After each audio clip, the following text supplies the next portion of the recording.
dear fans, friends, and subscribers of Cricket Happenings.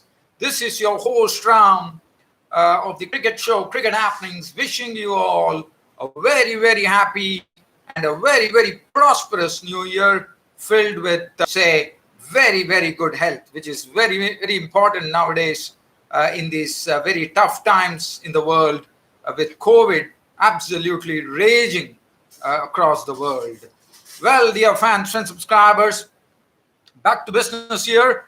And as I said, today being the first day of the new year in Cricket Happenings, and also, even though COVID is there, but cricket is very determined, and there is a lot of cricket coming our way. So first, what I'm going to do is I'm going to have like a sort of a sneak peek at what is in store as far as cricket events are concerned in the year 2021.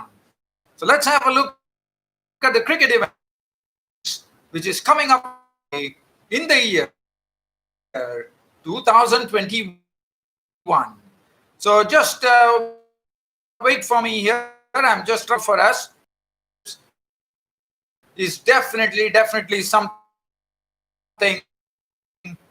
which is etched, which is going to be something which is going to be the first time in enact, which is the world's best team today, which is already we have a World Cup for the one-day version, the 50-over World Cup. We have the T20 World Cup, and now we can call this, like, it's not called the World Cup because it's a 5-day game, so it's gone into a league stage. So basically, the 2021 international cricket season will basically be starting from May 2021. I'm just having a look at what we have in store here. Just giving you a sort of an overview, one could say. Well, we have some 3 ODIs coming up. That is coming in the month of June. We have England will be the home team, so Sri Lanka will be touring England for 3 tests and 3 one-day internationals. Then in July 2021, one will see the England, the home team, actually hosting 3 series, and that too, they're going to hold it in sort of a sequence. So first, the Sri Lankans come for a 3-match ODI series and 3-match T20 matches. Then Pakistan follow them in the month of July, where they will play again the same set of 3 ODIs and 3 T20s, and then it will be the Indians walking over to England to play a 5-test series, which is very, very important, as you know, because let's see when is the Test Championship. It will be interesting to see when the Test Championship is coming, so that one knows what's really in store. So I'm just trying to see the Test Championship right now. I'm trying to get the dates of the Test Championship, the World Test Championship, as we were talking about.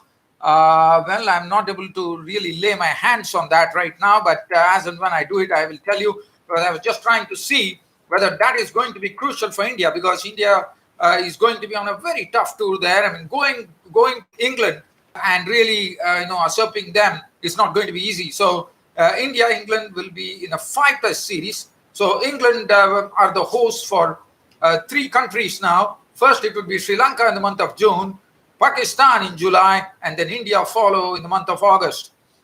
International tournaments that are coming up in the year 2021. Yes, I really got it. Yes. Dear fans, one thing is good, that is not going to affect India, because we are going to have the ICC World Test Championship final on 10th of June 2021. So that really says that by the month of May, everything should be decided as to which are the 2 teams that will be contesting in the ICC World Test Championship final. So just skipping the talk on the ICC World Test Championship final, New Zealand are definitely big contenders. They are absolutely ahead in the race, and it's only a matter of if they win against Pakistan in the final test match that is coming up. And in Pak, in Napier, it's all over. New Zealand will be the ones who will be perched at the top of the World Test Championship. And New Zealand would be one team which would be confirming. But again, things could change. You never know. But also, let's talk about India and Australia, another 2 contenders following New Zealand very closely. Now, the other thing that is coming up is the one of the sort of very important matches that are coming up. I'm just going to have a look at that. I do see that's a Tri-Nation series coming up in the year 2021 in Papua New Guinea. Now, Papua New Guinea is someone who have already made the cut into the thing. I mean, they are someone who have been doing well, and they have been recognized as well. And we also have a Tri-Nation series in Namibia coming in 2021. Now, Canada is going to have the 2021 Canada Cricket World Cup Challenge League A, and that will be and that will be the month of August that Canada will be having the Cricket World Cup Challenge League A. Other than that, the Papua New Guinea, I'm not going to go into those details. The World Test Championship final, as I said, is going to be played at Lord's in London, at the Mecca of English cricket, Lord's cricket ground. Sri Lanka in England, we have already talked about it. The ICC Cricket World Cup Super League ODI series is something which is coming up. That will be 3 ODIs will be played. I think that's Sri Lanka, so they call it the ICC Cricket World Cup Super League. Other than that, Pakistan and England, we have already talked about. India and England, we have talked about. There is a Tri-Nation series, as I said, in 2021. Namibia is the one who will be hosting that. Well, these are the things that are really coming up, and I'm trying to see because, dear friends, I'm just trying to see. But I'm sure there should be the 2021 World Cup, which is coming up, because that is something which is definitely there. I'm trying to see what we have here. Yes, I'm sure 2021 we are having the World Cup, which is going to be played in India, and then we have the Indian Premier League also coming up. So these are the events that are coming up in the year 2021 as far as world cricket is concerned. Now, I'm going to talk about what's going on in cricket in the new year. So let's have a look at some cricket events that has taken place in the new year. I'm just trying to get into it. We know we are all waiting for India-Australia, the third test match to start. And yesterday we were speaking. I had put up a sort of a small topic of discussion, whereby I had mentioned that T. Natarajan is the man who should be going to Australia, and how right I was. It has done. T. Natarajan has been added to the Indian squad, and I have a sincere feeling that, as I said, India is lacking a left-arm pace bowler after the exit of Zahir Khan in the year 2014. So it has been a death. I think a left-handed left armer is a sort of a big luxury as far as Test cricket is concerned, and I sincerely hope that T. Natarajan is given a chance in the 2 Test matches that are coming up against Australia. And another thing that I feel about T. Natarajan is that he's a left-arm pace bowler. We all. But he also, it's not only about the Yorker that he bowls. He has a lethal Yorker, no doubt about it. But he also, I'm sure he would be developing a lot of weapons in his armory with his experience. But he being a tall guy, he could also get some bounce on the Australian pitches. We have seen that, which has been done in the one-dayers and the T20s. And I wouldn't be the least surprised if T. Natarajan is amongst the wickets. He gets his maiden Test wicket pretty quickly. Other chances that the other things that I'm noticing here is that Labuschagne has been struggling with the runs. I mean, he has not been getting on to a 50. He has been dismissed short of 50. And so one is really hoping. And also, there's a lot of talk going on about the Australian, the series being very slow. The runs are not scored at a real right now, which I can understand as well. They say that the rate of scoring has really gone low. Well, that's quite a possibility, with the bowlers bowling excellently. Yesterday we talked about. I hope that I'm just trying to see whether the Big Bash is something that we can know. Big Bash is something we already talked about, so that is not something that we have. But I'm trying to see whether any new matches have been played in the Big Bash League.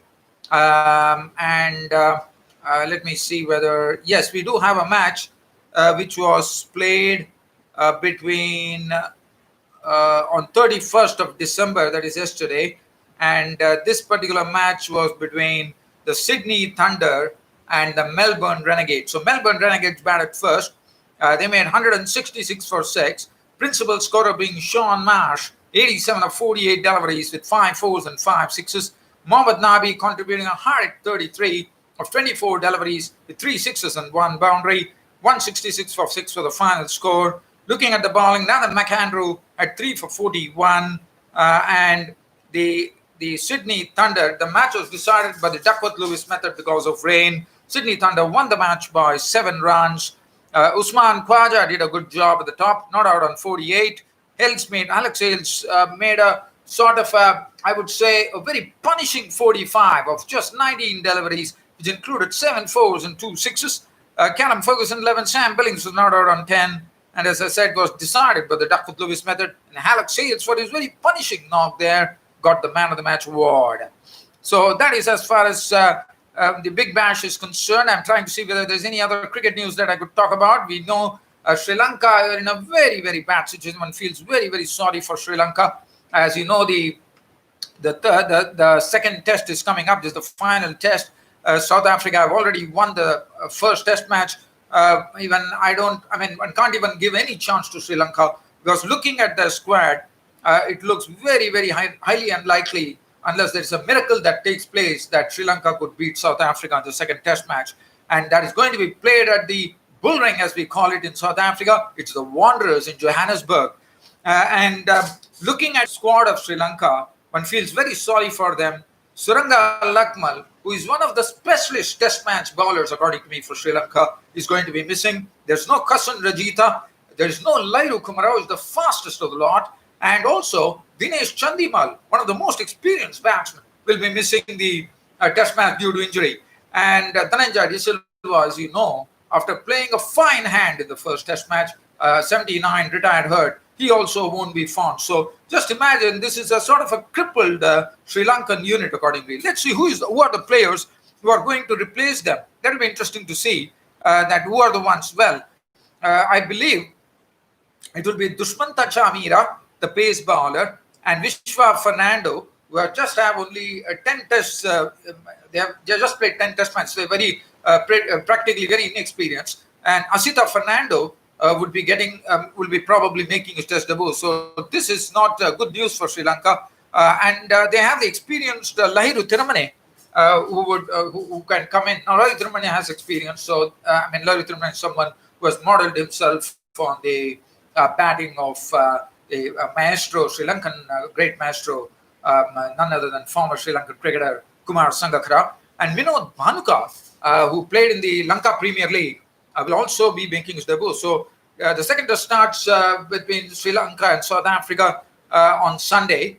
So I think, one can definitely say that South Africa are looking total favorites here to go and win the match against Sri Lanka, because Sri Lanka is having a very, very crippled squad. They have, it is just a sort of a second string squad as far as Sri Lanka is concerned. They have been decimated, as we call it, by injuries. Very sadly, the Sri Lankans are going to find it very, very tough, according to me. But nevertheless, that's what it is. Just giving you some news. This is some Indian domestic news, one could call it. As you know, the Indian domestic trophy, as far as T20 is concerned, is about to begin. We call it the Syed Mushtaq Ali Trophy. It's a T20 trophy. And the only news that I would like to talk to you about here, one would remember Sreesanth, who was banned for 3 years after a controversy that happened. And then he was absolved of it. And now Sreesanth has been named in the Kerala team. And the Kerala team is looking very strong, let me tell you that. They have Sachin Baby, they have Sanju Samson, they have one good spinner as well, I reckon. And Sreesanth himself, we know what, but one has to wait. And Sanju Samson will be leading the Kerala side and I'm looking forward to Sreesanth coming up. He's coming to competitive cricket after a gap of 8 years, so that really says a lot about him. And one has to wait and watch as to how he goes.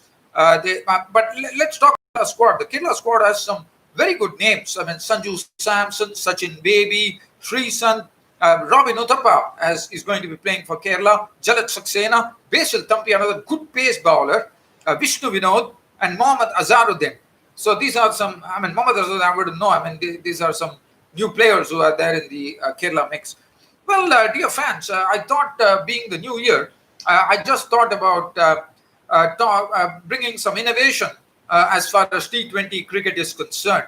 Now, we have seen that innovation in the Big Bash League in Australia, where the power surge. Now, I'm looking at only one thing over here, and that is the power surge in Australia. Why don't maybe not right now? Probably, I think we can't do it in the 2020 World Cup for sure, because I would say let it pass. Let the 2020 World Cup be over, and after that, probably in the year 2022, I think it's time for the ICC. We know that T20 cricket is definitely drawing the crowd, but I can tell you, dear fans, that if we could. If the ICC could bring some innovation into the game, where this power surge, according to me, in Australia, in the BBL, has been pretty successful. I was just thinking in terms of introducing the power surge in T20 cricket, in T20 cricket by the ICC. As I said, not in the year 2021. Probably we could do it in the year 2022. Now, what the power surge will do, it brings a lot of excitement. I mean, you have a sort of a block of overs, and in that particular block, I mean, my only thing, my only suggestion here is we can make the T20 cricket. We know the T20 cricket is definitely exciting; it draws the crowds, but we want more and more crowds to come in and enjoy this particular fantastic game of cricket. So why not get more excitement into it? Why not get the power surge into the T20, where I am only looking at only the power surge, right? I'm not looking at anything else that the BBL has got. I'm only looking at one innovation. I would like to borrow one innovation from the Big Bash League in Australia, and that is the power surge. And you introduce the power surge probably in a block of just 5 overs in every T20, and allow other countries are doing, like other sports are doing, like hockey and football, where they introduce substitutes. So I think looking at the state of the game, if you have somebody like a pinch hitter sitting, say for example, let's take sort of an example, Kieron Pollard. West Indies are playing a game and they have Kieron Pollard back in the locker. The West Indies score after say 10 overs is looking like 100 and whatever the score is, at probably 72 for 5 or something, and you require a power surge. You need someone to lift the tempo. So that is the time. What they could do is the should have the sort of permission or probably the right to recall a particular batsman, like how they do it in hockey and football, where they tell the player to be retired, come back, and he is retired. He is basically replaced by a hard hitter, like I'm just an example I have cited, like Kieron Pollard, who walks in, and that 5 overs is the power surge overs. Now, these power surge overs, there should be some as well. So, whatever it is, that is something that the think tank can really sit and decide about it. But that 5 overs becomes crucial, because what happens is that either that power surge fails, where Pollard fails to the bat, or it is something, a bag of riches, because we know what Pollard can do. He can smash the ball to absolute pulp, and in 5 overs, he can ransack probably, to my knowledge, he can ransack 75 runs. He's such a capable player, Kieron Pollard. So if that could happen, so I'm just talking about some innovation being brought here. I thought that since being the new year, why don't I share this? Now, dear fans, I'm going to share it along, and let's, everyone can really get on to a sort of the discussion wagon here. Like yesterday, I floated about T. Natarajan and how right I was. So let's see your opinion on this particular aspect. Well, dear fans and subscribers, it has been a great, it has been really, really a great chatting with you all. and looking forward to your company once again tomorrow. That's on Saturday on the Cricket Happening Show. And again, let me wish you all a cricket-filled new year with riches aplenty as far as cricket is concerned. But on the same token, I would wish you all a new year, a year of 2021 filled with happiness, wealth, and great health, my friends, my dear friends, subscribers, and fans of Cricket Happenings. That really says it all, and see you all tomorrow on Saturday. Thank you.